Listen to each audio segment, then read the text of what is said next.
Monday, 2026, 10 in the morning. The United States activates a naval blockade against Iran. From that moment on, no ship enters or leaves any Iranian port, none. It's not a threat, it's not a sanction on paper.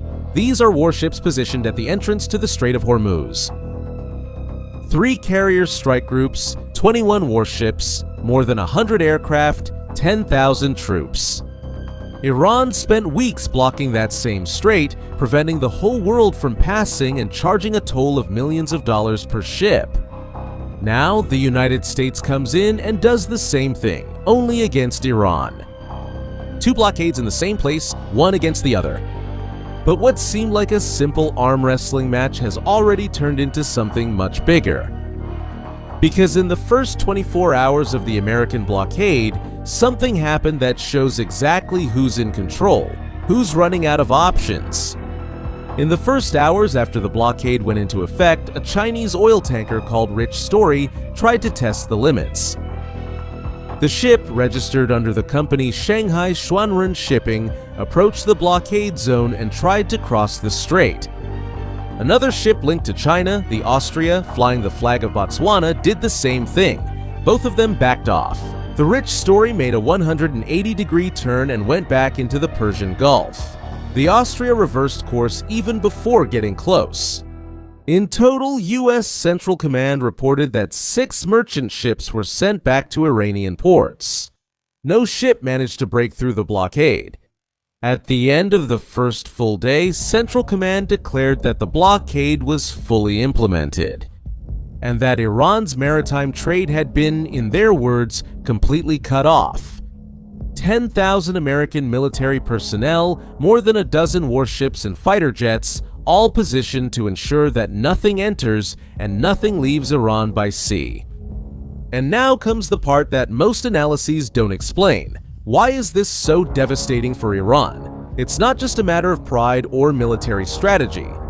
It's a matter of time. And time is working against Iran in a way that few people have understood. It exports $270 million worth of goods by sea each day and imports another $160 million. With the blockade, none of that goes in or out. The estimated loss reaches $430 million per day, more than $13 billion per month. And there is no alternative. 90% of the Iranian economy depends on maritime trade through the Gulf. You can't replace that with trucks or planes. But the most urgent problem is another one. Iran exports about 1.5 million barrels of oil per day. With the blockade, that oil has nowhere to go. It needs to be stored. The problem is that the country's storage capacity, between 50 and 60 million barrels, is already 60% full. That means there's only room left for about 20 million barrels. At the current pace, these storage facilities will be full in about 2 weeks. And when they're full, Iran will have to start shutting down oil wells. And shutting down a well isn't like turning off a faucet.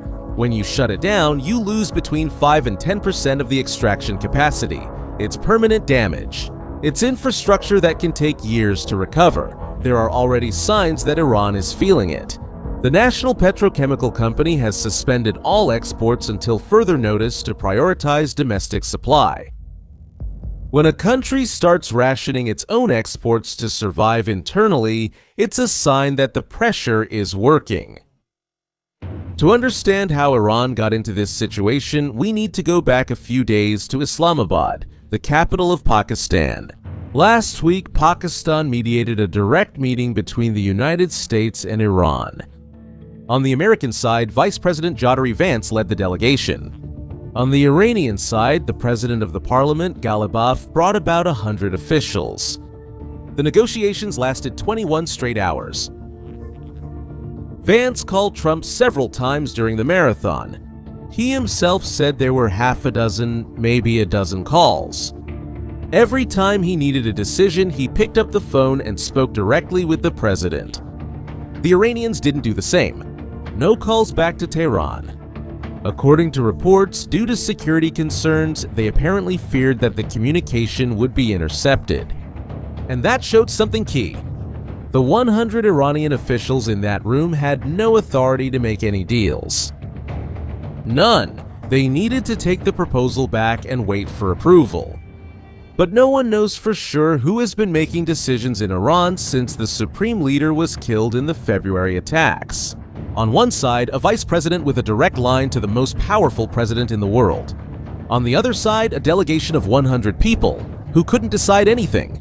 This asymmetry at the negotiating table says more about the state of Iran than any economic data.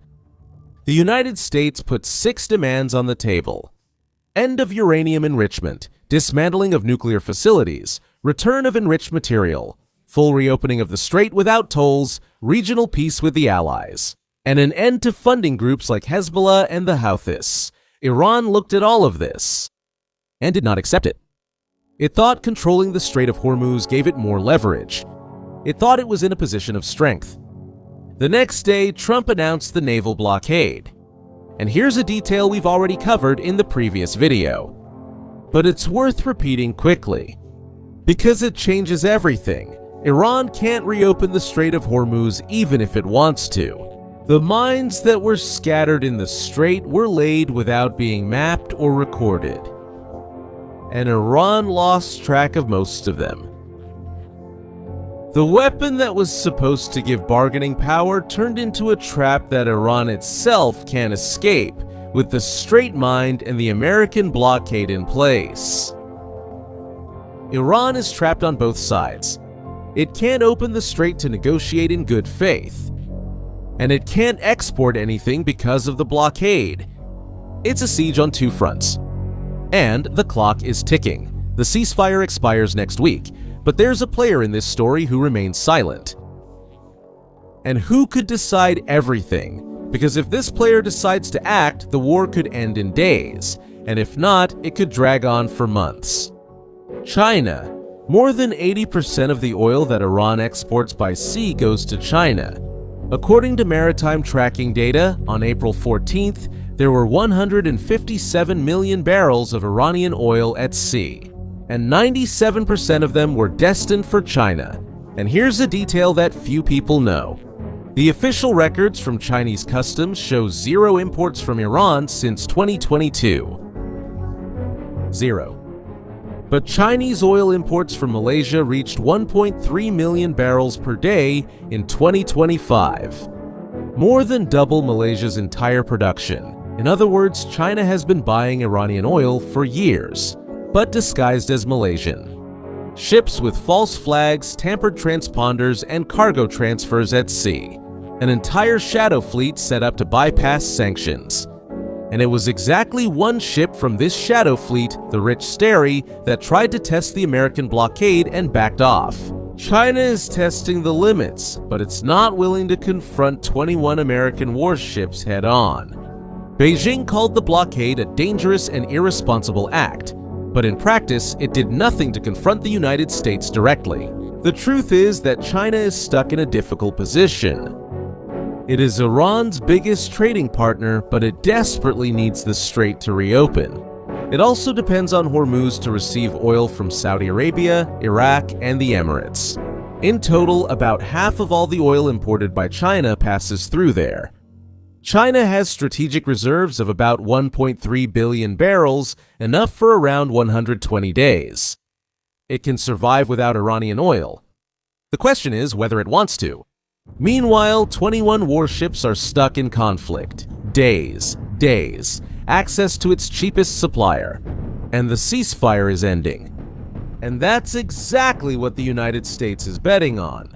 The bet is that China will use its influence as Iran's only significant buyer to pressure Tehran into accepting a deal.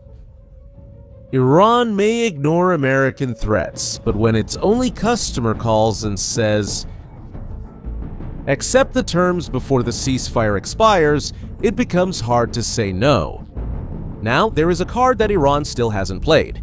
The Houthis, the armed group from Yemen backed by Iran, control a strategic position in the Bab al-Mandeb Strait, the entrance to the Red Sea. If Hormuz is the choke point on one side of the Arabian Peninsula, Bab al-Mandeb is the choke point on the other. The Houthis have already shown they can cause harm. In the previous Red Sea crisis, they attacked 178 ships, sank 4, and killed 9 sailors.